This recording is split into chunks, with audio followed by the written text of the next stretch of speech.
and pushing the button, and we're live. Okay, so I've got to make absolutely certain that the one thing that I do is turn my volume down, right?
Yeah, Barry Lee said no live stream, and Eric Silva. There we go. You got it? Okay, cool. Hey. Hey, can you make sure there's no feedback? Hello? Hello? Yeah, can you make sure there's no feedback? How do I do that? Will you kill your sound, because you're listening to us. Kill your sound there. Okay. My sound. I just have my phone on, Zennie. I'm saying somebody else has their sound coming through, because it's feedback. So whoever else has the live stream on, mute the sound coming from that. Okay. Because you only need to hear me here, unless or turn it down. That's better. Whoever did that, that's much better. Okay, great. All right. Now, I see Eric Sue says no sound. Patrick and Blackman. Okay, now. All right. Okay, so are we all ready? I'm ready. Okay, cool. All right. With the first pick in the second mock draft, we have the legendary Bill Carroll representing the Cleveland Browns. Bill, you're on the clock. You only got a minute this time. You can pass if you want to. No, we won't need to do any of that. Okay. The quarterback, Baker Mayfield from University. Whoa, I gotta note this. He chooses the man who asks for first class tickets wherever he goes from teams. Baker Mayfield. Baker Mayfield. That's not all you've been asking for. Oh no! Oh my God! All right. So that gets things off started with a bang. All right. Next up, representing the New York Giants, Joseph Benzman. Yes, thank you, Zennie. That was a shock. Well, for years I have been a fan who has watched my New York Giants neglect their offensive line, so I'm really tempted to go for Quentin Nelson here, but I also watched the NFL Network mock draft recently, and the last time the Giants had the number 2 pick was 1981, where we took the generational talent Lawrence Taylor. So I'm pretty sure this new generation of Giants GM and management better be sure about that kind of talent for this pick. So I'm going to Saquon Barkley, running back from Penn State. Ooh, Barkley, good choice. Barkley. All right. So far we got Baker Mayfield, Saquon Barkley, and then next up, represented by Patrick M. Blackman, your New York Jets from Indianapolis. The Jets are on the clock. Yes, this is Patrick M. Blackman live from Sandy Springs, Georgia, just outside of Atlanta. And I am going to pick who you call the radioactive Lamar Jackson. Oh! Lamar Jackson is a New York Jet. Oh, boy. And I can hear Bill Carroll falling off of his chair. Lamar Jackson went off the board real quick. Woo! Next up is representing your Cleveland Browns, this time, Money Scott. Money, you're on the clock. Everybody going here.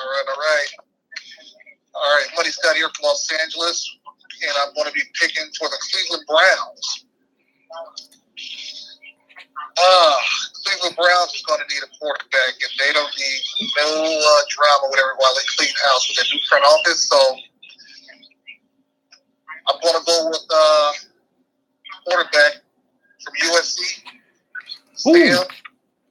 Sam Darnold. Sam Darnold is going to Cleveland after all that. Fascinating. Utterly fascinating. The man who had no business being in Cal, because I was there, is now a Cleveland Brown, which leaves us with the arch enemy of the Oakland Raiders up next, the Denver Broncos. Your Denver Broncos.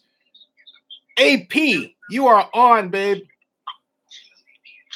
Nobody's taken Bradley Chubb yet, right, from North Carolina State? Is that right? That's right. He's still up. He is available. Yeah. Yeah, I would say Bradley Chubb, you can't pass up someone who could put pressure on from the edge. Ooh, Bradley Chubb, the new DeMarcus Ware of the Denver Broncos, chosen. And next we have me representing the Indianapolis Colts. And, you know what? I am not going to let Roquan Smith go by. So there we go. Roquan Smith is a Colt. No one seems to think that this guy's going to get past that, and I'm not going to argue with anybody. So Roquan Smith, you're an Indianapolis Colts player right there. And we now come to Bill Carroll. So, looking at the board, I am thrilled, excited, and ecstatic to see that one Derwin James from Florida State University is still available. Oh, Derwin James is a buck. That's happened a lot today. Derwin James is a buck. To which we now come to the Chicago Bears and Joseph Bensman. What say you, Mr. Bensman, for the Monsters of the Midway?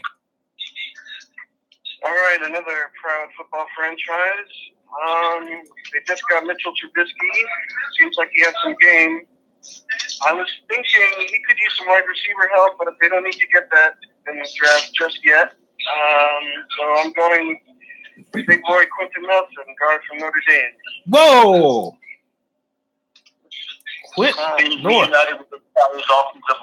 North from Notre Dame. Yes. Got it. Notre Dame guard becomes a Chicago Bear.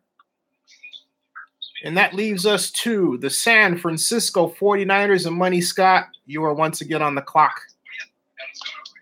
All righty. San Francisco 49ers just sitting pretty decent on the offense here. So, but they definitely need some work on the offense. On the defense, excuse me. So I'm going to go with inside linebacker from Virginia Tech, Tremaine Edmonds. Tremaine Edmonds. Good. Oh, wow. Tremaine Edmonds. Uh-oh. Tremaine Edmonds becomes a 49er. Patrick M. Blackman, you are in an unenviable position with because you are now representing the Oakland Raiders at number 10. Patrick M. Blackman, you're on the clock. Well, this is great for me. I have been an Oakland Raider fan since 1976. So this is my ideal team. The Silver and Black Nation. I've been watching this guy since the championship game. And this guy here, I like him. He's only about 20. And from what I see, this guy is very violent on that defensive line. And I'm going with that monster, defensive tackle, Deron Payne of Alabama. Whoa! Deron Payne. He is violent. Whoa! He will punch you like a donkey kicking your chest. Ouch. Oh, yeah. Oh, that hurt. That hurt. I like that thing. That hurt. And next up, we have the legendary Baltimore Ravens fan herself, Melissa Rubin. Melissa, this position's been saved especially for you. What say you about your Baltimore Ravens picking at number 11 behind the Raiders? I mean, excuse me. Whoa. I'm sorry. Miami Dolphins. Sorry about that. Miami Dolphins. I had you slotted in a number of places, but Miami Dolphins. Sorry. It's been a long day, folks. I'm looking at like, wait, that's not right. If we don't take. No, honestly, it's my contacts screwed up. They just went blurry on me all of a sudden. So I have to be candidly honest. I feel like Mr. Magoo. All right. So just be. So I'm just gonna go out on a limb here. I know they're going to need a eventual replacement for Tannehill. Mm-hmm. So I'm going to go out on a limb with Josh Rosen. Oh, Josh Rosen becomes a Miami Dolphin. That might work. It makes going in warm weather. Yeah. All right, Buffalo Bills. I'm not wasting any time here. Bills need a wide receiver. I feel that Cortland Sutton is next All-Pro and next great one. So Cortland Sutton is going to be a Buffalo Bill for me. And I can't wait to see him in that. I think he's going to terrorize the NFL. You heard it right here. That brings up, yeah. Now I know some people. Well, look, he's number one in my book. I had a running debate with a lot of people on this, but I'm just high on Cortland Sutton.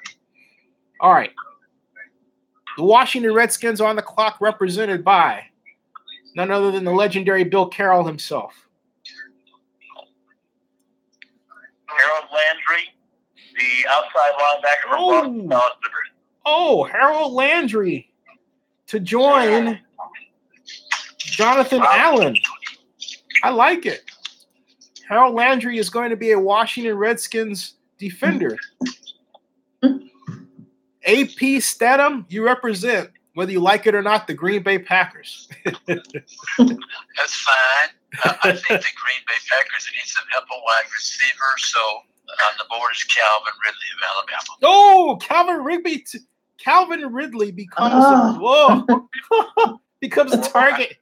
Melissa Rubin just had a heart attack over here. I think he would have picked Cortland Sutton, but Zennie, you stole him. Thank you. Dang it.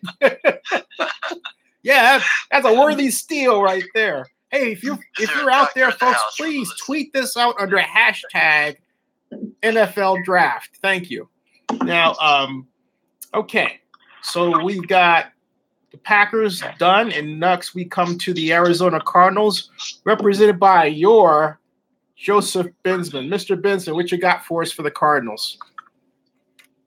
All right. Well, here we have a team with another questionable quarterback in Steve Bradford now. So one could argue they need all the protection for him they could get, but in my gut, I hate it when a team lets go of a great talent like Teron Matthew, like the Panthers trading away Benjamin.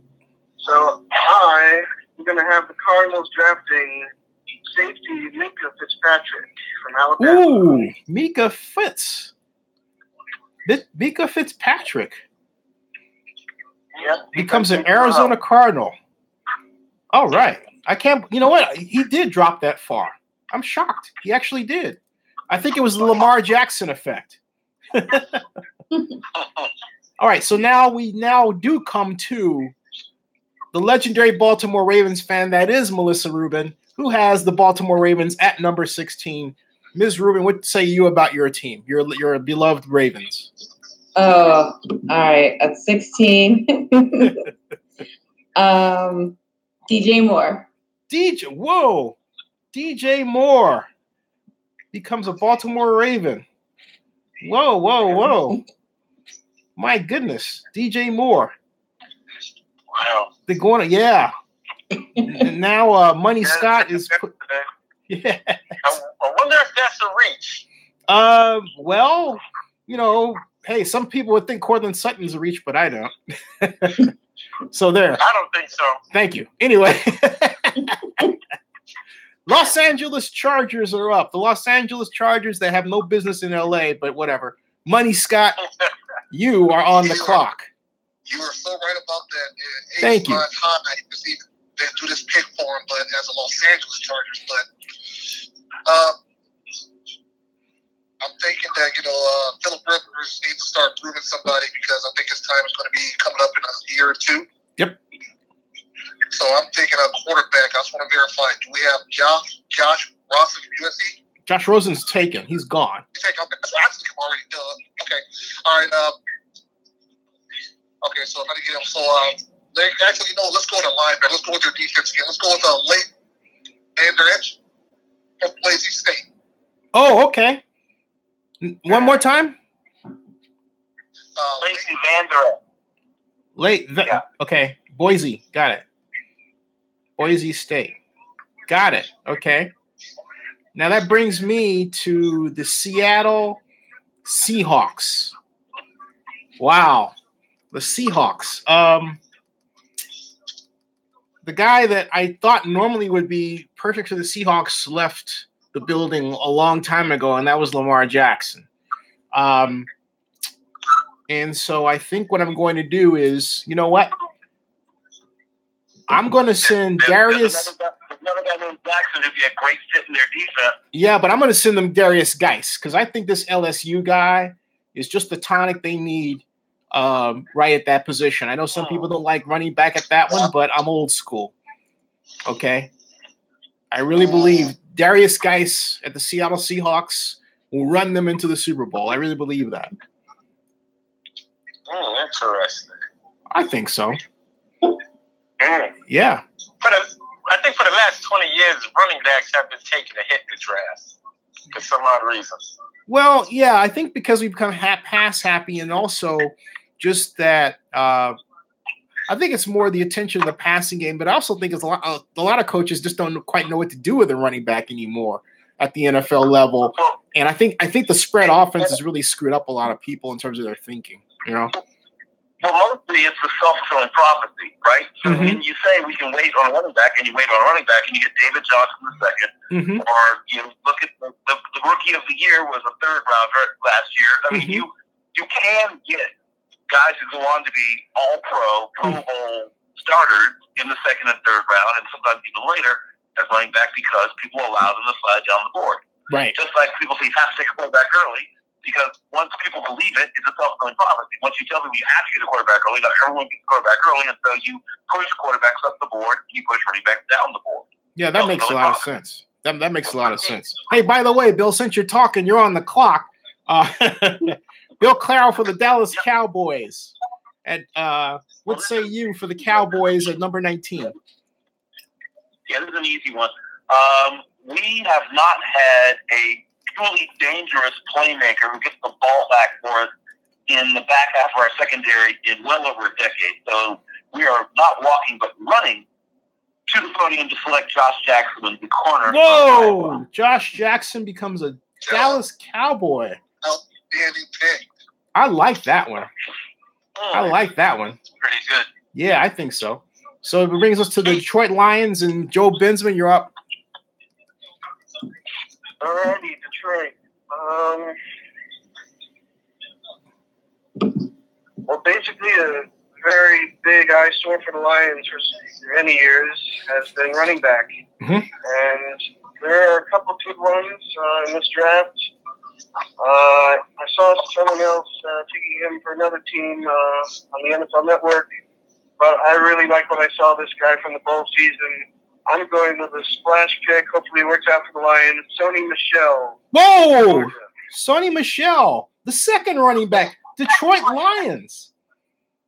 Wow, I personally like that one. That's a ballsy pick. I like that one. Wow, 3 running backs in the first round. Interesting. I think it's quite interesting, but and also quite doable.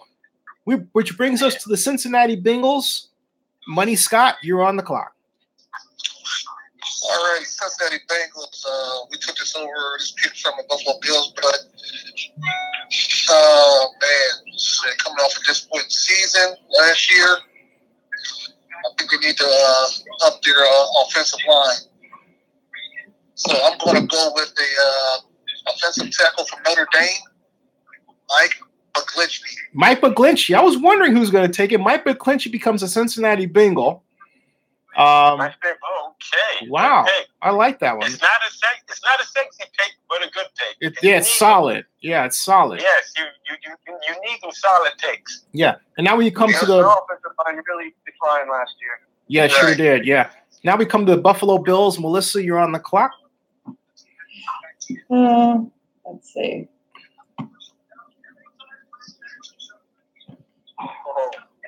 I'm going to go with a defensive player. Ooh. Tremaine Edmonds. Oh, he's gone already. Oh, is he? Oh. Yeah, he went to the San Francisco 49ers. I'm looking at the wrong. Okay. Well, that's okay. It happens. I need to. Yeah, I'm like looking at two different things here. Right on. Like I'm marking these down. This guy's again. I'll go with what's Josie Jewell. Josie Jewell. Okay. From Iowa. Josie Jewell from Iowa. Whoa. Josie Jewell from Iowa. Got it.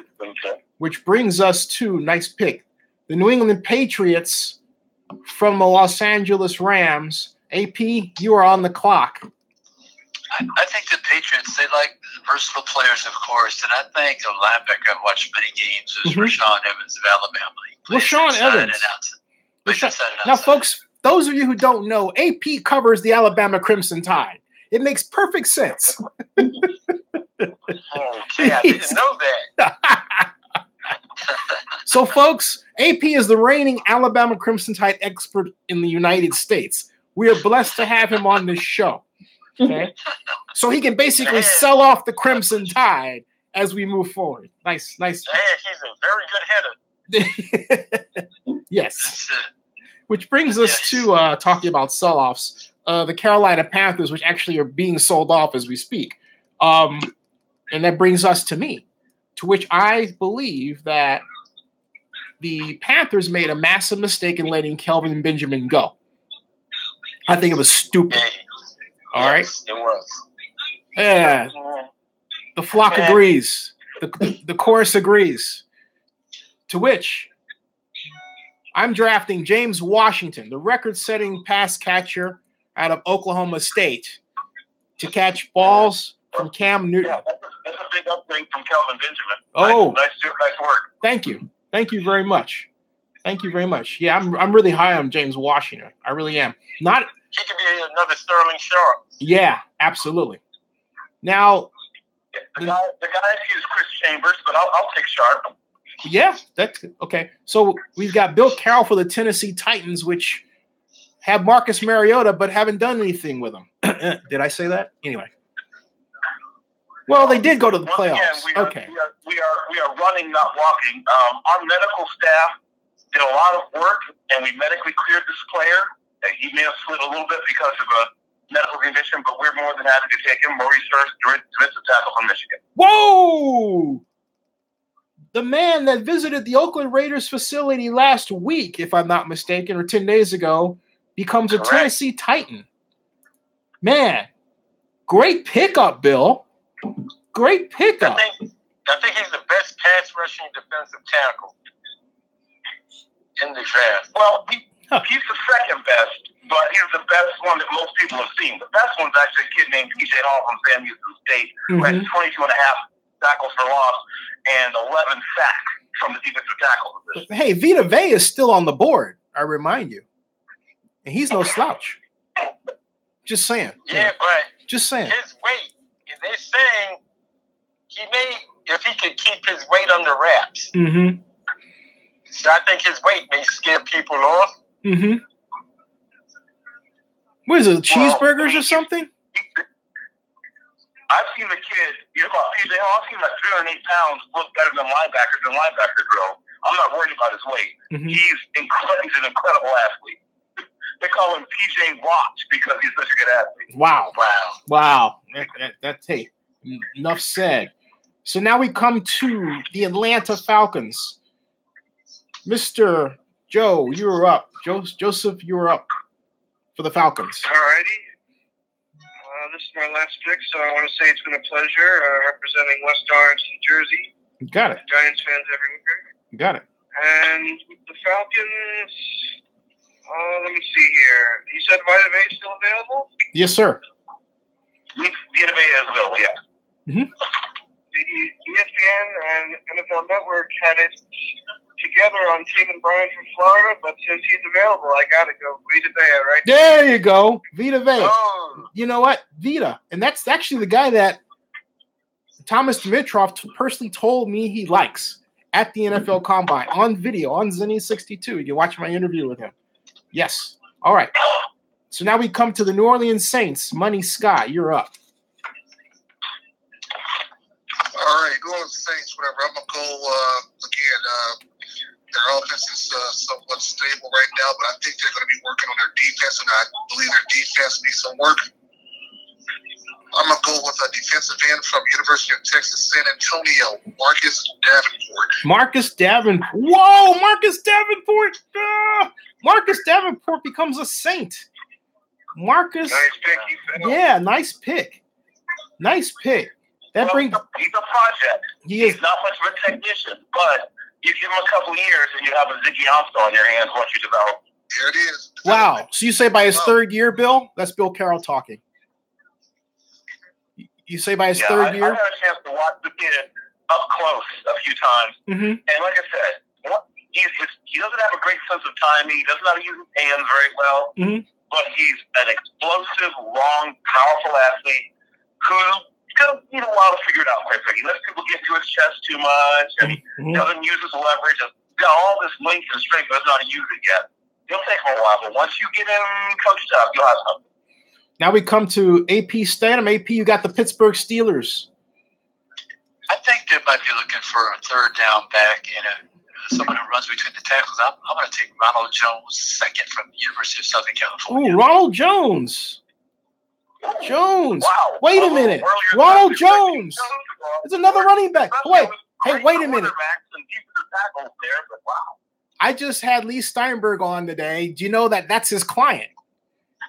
Lee said to me, he must have been listening to the show. Lee said to me, Lee said he's going into the first round. AP must have had a pipeline to him. We have to say that. He does. We have to say that. Yeah. I mean, what are we going to say? Oh, he's going to go up to mid-third? I mean, come on. This is interesting. Well, he could say you're going to Disney World. I don't know. I mean, a guy who's going to our speed, but he wasn't able to show it during the pre-draft testing, and had a rough combine week. Mm-hmm. Even though he had good hands, he struggled to catch the ball a little bit when he was at the combine, and was like a nagging hamstring issue. He's a good player. I'm just shocked. I don't think he's going to go in the first. I'll be shocked if he goes there. First, that would mean that we'd have, 4 running backs? Yeah. Fair or not, very few running backs would go in the first round. Probably 2. Mm-hmm. Now, if more go, that'll be cool, but it's unlikely because, once again, the narrative, we can wait on the running back, and they will likely wait on the running back because they'll be around them in the second and third. But Bill, though, from a contractual standpoint with Le'Veon Bell and everything and his age, it does make sense that they would go for a running back of that caliber at this position. But not this early. Not when you can get guys like Kerryon Johnson, Nick Chubb, and a whole host of others in the second and third. Yeah, but if you're the Steelers, you're picking late in the second. Those guys are not going to be around by that point. So you might as well just go ahead and get them now. Kerryon Johnson might be around in the third. Chase Edmonds might be around in the fifth. There's a lot of – this is a historically deep running back class. Yeah, but you're basically telling me that you think that – I have 32 running backs with draftable grades, and I think there's another 7 or 8 who are going to go undrafted, who are going to make team. But where's Ron Jones on your board, and is he that much? How much better is he than Kerryon Johnson, or is he in your board? Not a world better. He's a quicker guy than Kerryon Johnson. But I mean, compared to Nick Chubb, who I think is still available, Chubb can do everything except Jones is a slightly better receiver of the football than Nick Chubb, but Nick Chubb has everything else. I can't turn away from the USC guy. You know, when all else fails, and I'm an old blue, I'm gonna take a SC guy at this position. I think that's okay. You know, that could happen. I mean, that could happen. Worst things in life have happened. I mean, just take a look at the White House. Anyway, I'm just saying it's unlikely that we're going to see that many running backs on the first. That's all I'm saying. I hear you. Study the draft. Yeah, I hear you. That people let running backs slide down the board every year. It happens. I hear you. Well, Melissa, we come to you and the Jacksonville Jaguars. What say you, Melissa Rubin?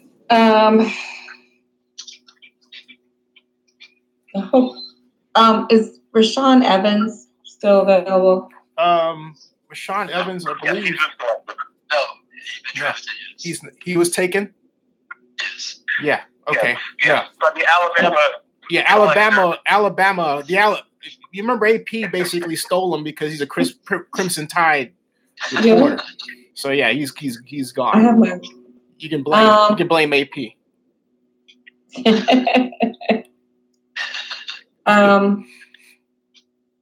I'll go Jerome Baker. Oh, Jerome Baker. Huh. Baker. It's a solid pick. All right. Coverage linebacker. Yeah. You know, he can run. Right. No, that's that. Hey, he fits right in line with their scheme too. You know, that could work. That would work actually. Nice pick. All right. So now we come once again to your New England Patriots, Bill Carroll. The perfect mating of top draft picker expert and top team. Bill Carroll, GM for the New England Patriots. Not bad. Not a bad job, Bill. What say you? Yeah. We are beyond excited because we have a top 10 grade on this player. He's made all the way to us. Jair Alexander, quarterback, Louisville. Whoa! Louisville quarterback. Whoa, Daryl Alexander. Nice pick. Alexander. Patrick and Blackman, you have the distinction of picking for the Philadelphia Eagles player. Yes, Super Bowl champions. I'm going somewhere in the secondary because anybody who saw that Super Bowl, that secondary got eaten alive. Yep. And that was very disturbing. I like this Mike Hughes guy, but off the field concerns, and we're paying millions of dollars for him to be on the field and not have these off the field problems. But I do like this guy from Stanford. He seems to be a smart guy. His intelligence, so I'm going to go with safety Justin Reed. Justin Reed. Wow. Yeah. Justin Reed. Younger brother, of course, of Eric. Okay. Yeah. Yes. That's a good one. Yeah. Yes. Justin We Reed. need smart guys, not hotheads. We need smart guys. I like that one. Out there also. Hey, so we have time to debrief, folks. First of all, a round of applause for everybody. Thank you. That was great. I mean, you know, for considering all the little technical hiccups and Skype not being able to take a real conference call, so I had to use this phone. I think what I will do next time I do this is I'll get a speaker for my phone, right? The sound was pretty good. But that aside, the real headline here is that the New York Jets took Lamar Jackson. And I'm going to tell you that that's not the first time I've seen that. What do you say, Bill Carroll? Well, as you probably know, they do use a fair amount of air raid concepts in their offense. So guys like Mayfield, guys like Jackson. It's funny, people always have very short memories. Here people raise all these concerns. Well, how will this guy adapt? How will he learn? What all this do you think Jared Goff came out of, people? I mean, it's amazing how short people's memories are. You know, the quote-unquote bear raid. Yep. It's not 1983 anymore. These guys are not going to be coming from the offense that Howard Schnellenberger, put in 1980 when he left from the NFL. You're not going to see the offense that Foch Fazio was running with Marino. You're not going to. That's not coming back, at least not anytime soon. Right. Your kids aren't coming from Power I football. They aren't coming from Wing T. They aren't coming from West Coast. They're almost all coming either from the sort of Rich Rodriguez, Urban Meyer version of spread, or they're coming from air raid, or they're coming from, some of the slightly more pro-ish versions, like UCLA ran with Noel Mazzoni. But no matter what version of it, it's not going to be what I grew up watching, and from your age, what you may have grown up watching. Right. So you have to adapt.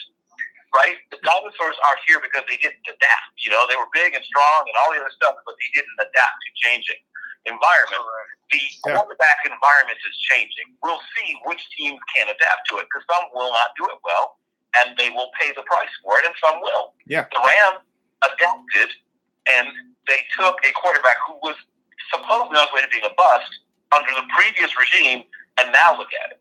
Coaching matters. Yeah, Peyton Manning, that's right. Hey, by the way, John Davis asked, Mike McGlinchey did get picked, John Davis, but Calvin Ridley is still on the board. So Calvin Ridley actually fell to the second round in this. So is Stephen Bryant. There's a lot of really good football players. Don't worry. Yeah. We get great second round. It's great. Yeah. I mean,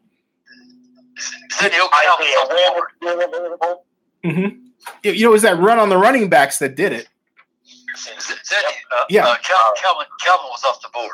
Oh, Calvin was off the board? Calvin is off the board because, Calvin really still there. Here's the best, quote-unquote, best available include Isaiah Wynn, Taven Bryan, also James Daniels is still available, Will Hernandez is still available. There's a lot of really good football players. Wait, who did Calvin really go to? Because I didn't write that down. The good lineman. The Lions? Who drafted Calvin? Is that what your question? Yeah, Calvin Ridley. Yeah. I believe I took him with Green Bay, right? I thought you took. Yeah. Oh, you did. I stand corrected. You did. You certainly did. Sorry, it's the Mr. Magoo's eyesight of mine. Sorry about that. I think a lot of people in this draft went for need too. Yeah. AP, yeah, you did. Calvin Ridley right here. I got you. Calvin Ridley. Yeah. Yep. People was going for needs, because I sure did. Right. So I stand corrected. Calvin Ridley was taken. But as Bill Carroll, Bill, you were actually listing the other people that were very good that were still on the board. Can you recite that again, please? Sure. So amongst the players that most people are projecting into the first round that did not leave the board in this Mr. Mark draft include Stephen Bryan, the defensive tackle from Florida, Isaiah Wynn, the guard/tackle, most likely a guard at the NFL level from Georgia. Isaiah Oliver, cornerback from Colorado, is still available. James Daniels, the Iowa center, is still available. As someone talked about violence, Deron Payne's fairly violent, but you want to see something that's almost a snuff film, put on tape of Will Hernandez, the guard from UTEP. He ends people. Let's see, are all still on the board. Frank Ragnow is a guy I've lately started seeing showing up at the bottom, the last few picks of a lot of people's mocks. Once again, very smart and mobile center from Arkansas. He's the number 2 or number 3 centers on some people's boards. And last but not least, Christian Kirk, the slot machine from Texas A&M, who once again just feels like if a guy that New England might target because they can never have enough slot receivers. Slot receivers and tight ends. They like to load up on those two things. So, but clarification, he's a slot machine that pays off, not like the ones at Harrah's, right? Right. He's a slot machine that certainly pays off. And one other player that a lot of people are mocking into the last part of the first is Mike Gesicki, the tight end for Penn State, which is another person that people think that Bill Belichick might take a liking because he once again loves tight ends. And there's really only one tight end who has first round ability, really this entire draft. He is Mike Gesicki, and then the rest of them are sort of, third round types on down. So yeah, we'll have it'll be a fun second round. There's a lot of really good football players. Hey, Melissa, I'm curious. Do you think the Ravens go for a quarterback in this draft, or do you think what do you think happens? I think it depends who's available. Mm-hmm. When I think there's a possibility. Mm-hmm. You know,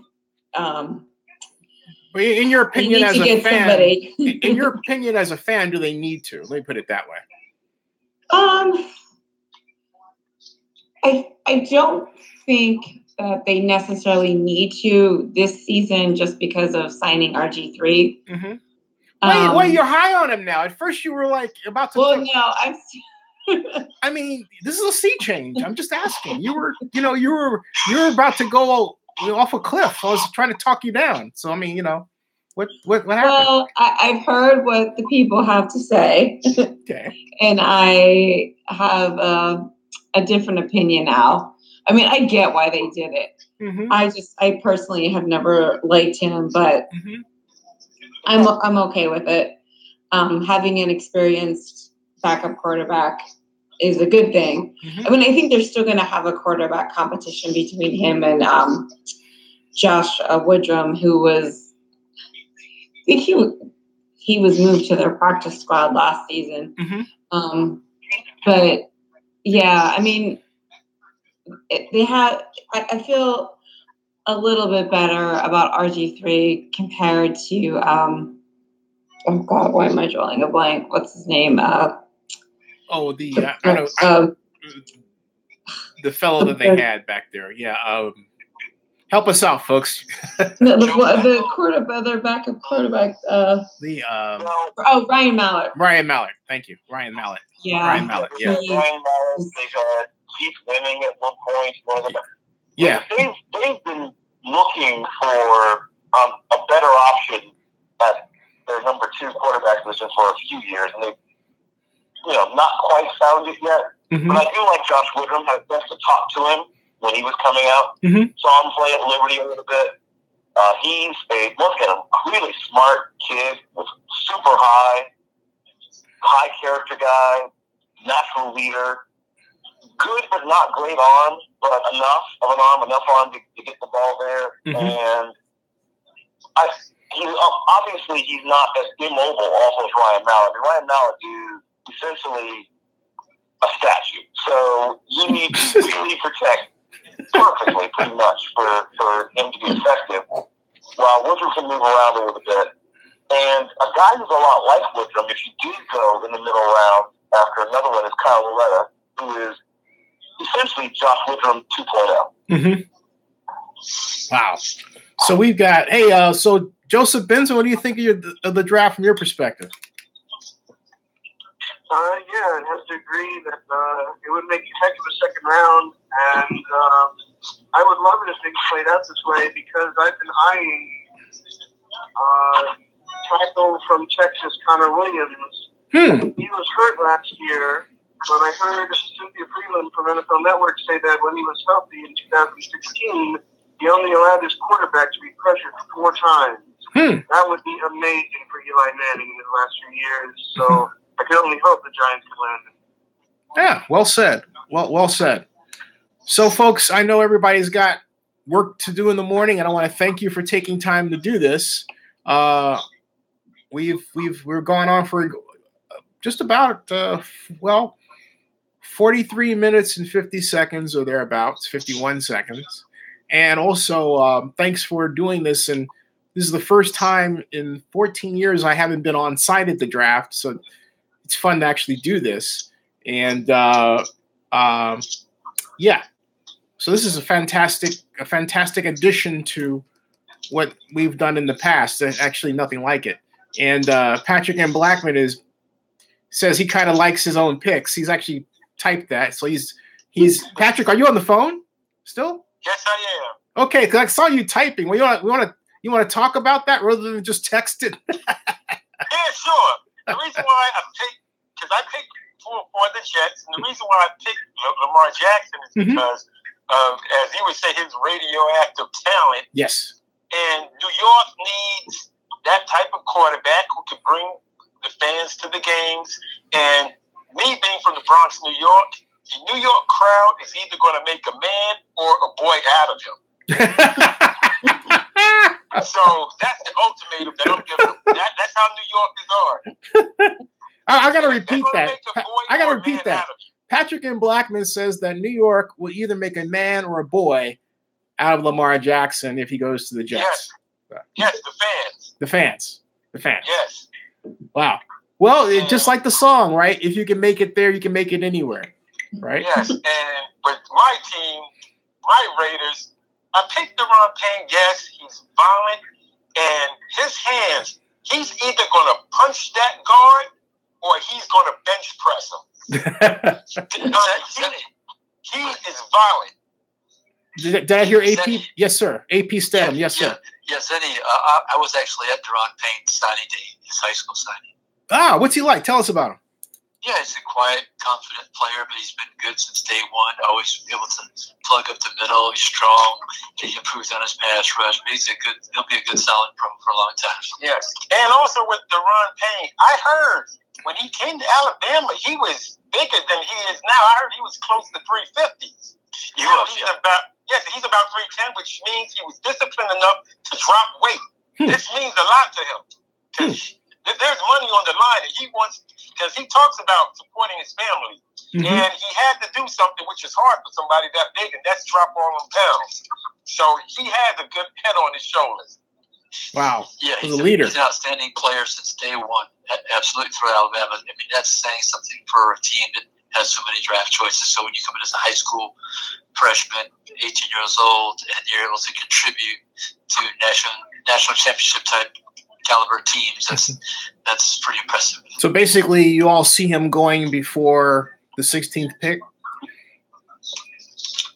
No, I don't think, because he's not a guy that's going to give you a lot of production in terms of pressuring of the passer, because he just doesn't have much in the way of pass rush production. Doesn't understand. He doesn't have a lot of bend. He's a power guy, and he's going to create a certain amount of disruption, but he doesn't know how to finish. A friend of mine used to not cuckold, but yeah, sort of like a cuckold. Like he's in that, he's going to be around the action, but not quite getting in on the action. You know what I'm saying? Yeah, I do. Okay. That's so much not of a problem because he's going to be there to help Khalil back. Yeah. He usually takes up 2 blockers. Now, of this, who trades? That's my question. Who trades? Who shakes this up? Who makes a Chicago Bears kind of move like last year? I could see the Giants trading down with one of the teams that decides they want a quarterback. I could see. Okay, so trades. I've been sort of trying to finish my 7-round mock, and the things that give me trouble is trying to figure out where the trades might be. What about the Patriots? The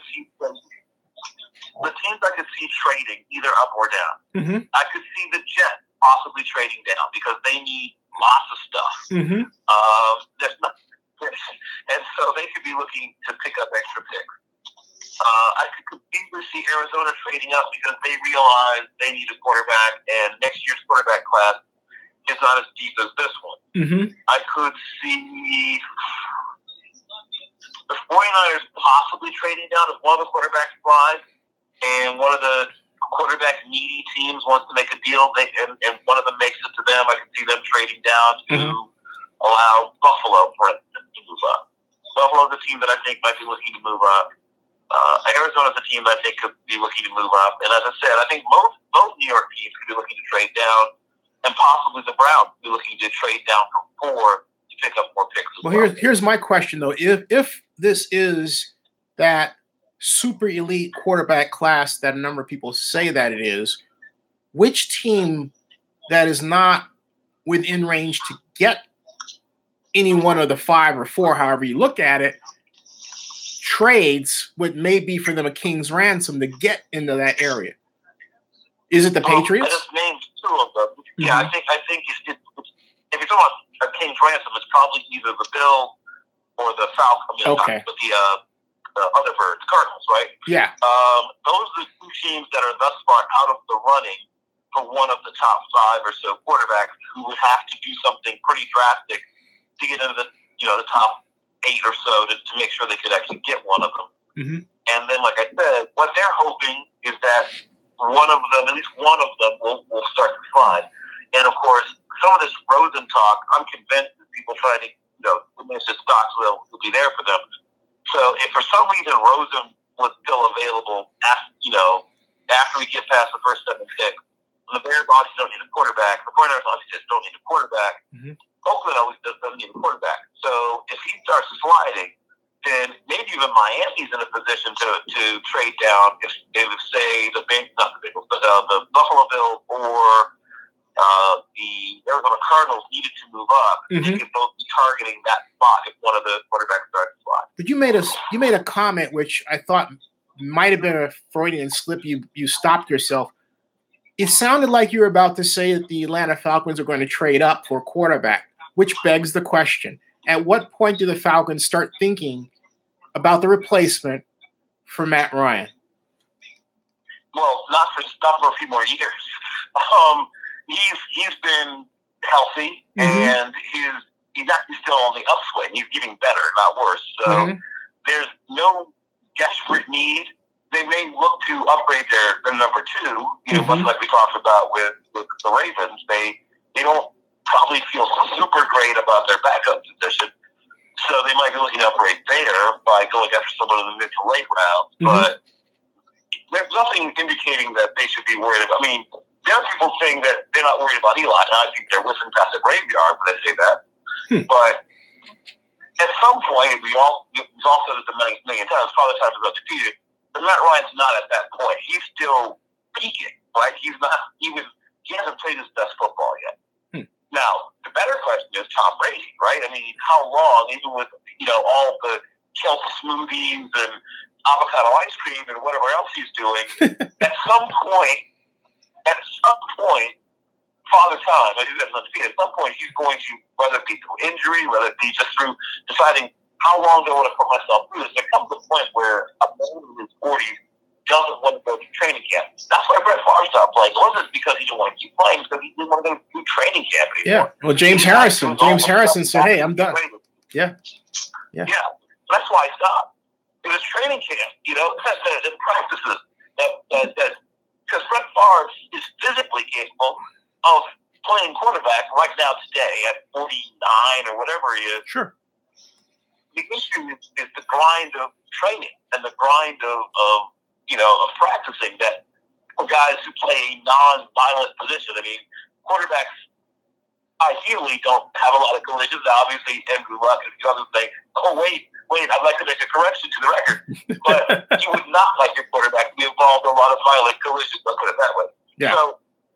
So that's not so much an issue. Matt Ryan gets the ball out quickly. He's been extremely healthy and durable. And he's a lot like Eli. I mean, that he plays the position smart with his body and understands when nothing is there and gets the ball, either to somebody quickly as a check down or just throws it away. Wow. And so I don't think he's a big issue. The teams that have an issue, Pittsburgh at some point has to start thinking because of Ben's style of play. And let's be honest, he doesn't have to kill himself in the offseason in terms of conditioning. He's not eating avocado smoothies and drinking kelp. You can look at Ben and tell that kelp is not passing his body. So that's a slightly different deal. I mean, he's not going to play when he's 40. He's the kind of guy that around 36, 37 is probably going to have to think about shutting it down. So that's a team that actually has a more pressing need because I think Ben's got 2, maybe 3 more good years left. I think Eli's got 1, maybe 2 more good years left.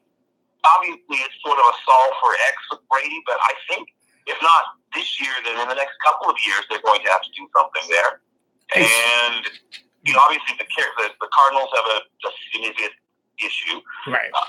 Here's another team, the Carolina Panthers, because of Cam's style of play, I think they should upgrade. I mean, no offense to Derek Anderson, we all have a deep and abiding love for Derek Anderson, but if they're going on a playoff run, and they need to win 4 games to make sure that they don't lose home field, do you feel great about sending Derek Anderson for those 4 games? No, I don't. So, right. So you see what I'm saying. So that's a team, once again, I think they would go early, but if there's a slightly surprising third round pick of a quarterback or something like that. I think that I might not be shocked if they made a move like that, because that's a team that thinks it should be playing for Super Bowl. And they should be. And because Barry Lee has a question. He says, do we think that Marcus Davenport will be picked in the top 10 of the first round? I personally don't see it.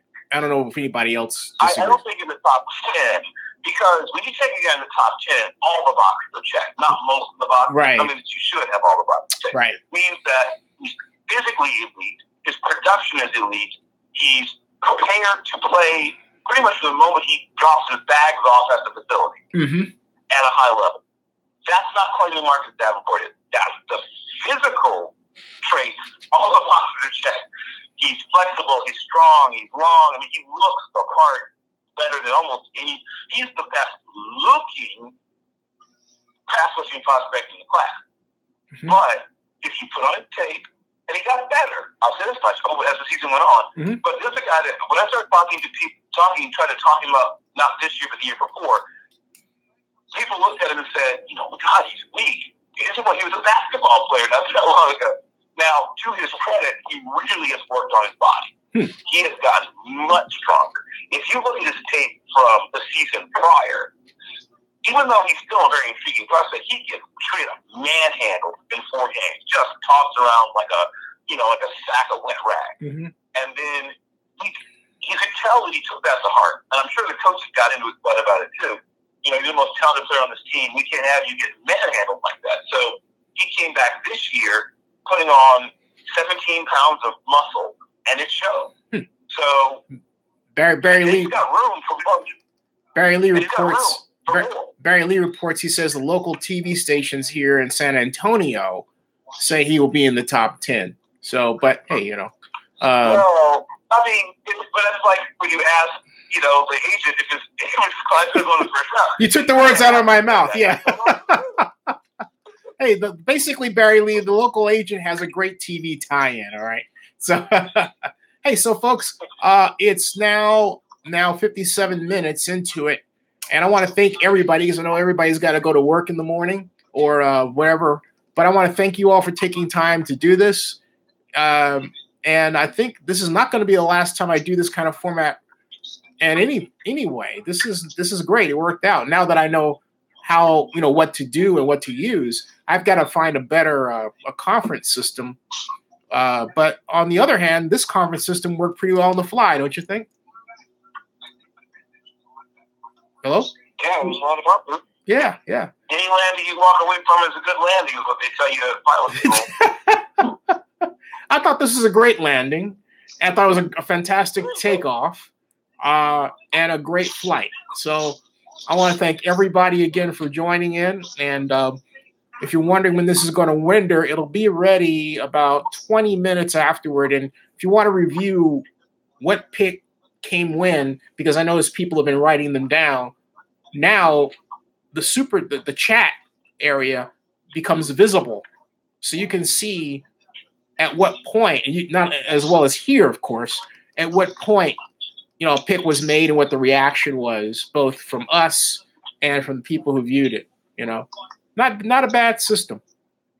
Hey, thanks everybody. Thank you all very, very much, and thanks for taking your time. And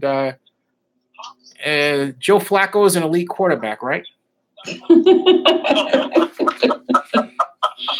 No comments.